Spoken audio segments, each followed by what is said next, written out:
গোপালগঞ্জের কোটালীপাড়া উপজেলায় পবিত্র ঈদ উল ফিতর উপলক্ষে ১২০ জন দুস্থ, অসহায় ও গরিব মানুষের মাঝে ঈদ সামগ্রী বিতরণ করা হয়েছে। সোমবার দুপুরে শিল্পকলা একাডেমি চত্বরে উপজেলা প্রশাসনের আয়োজনে জেলা প্রশাসক মুহাম্মদ কামরুজ্জামান প্রধান অতিথি হিসেবে উপস্থিত থেকে দুস্থ, অসহায় ও গরিব মানুষের মাঝে এসব ঈদ সামগ্রী বিতরণ করেন।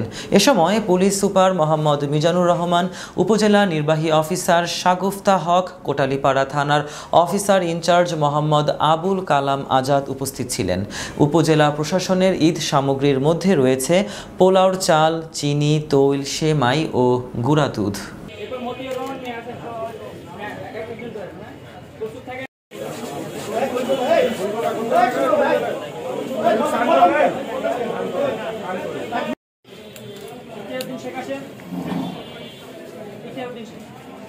এরপর তরিকুল ইসলাম আসেন।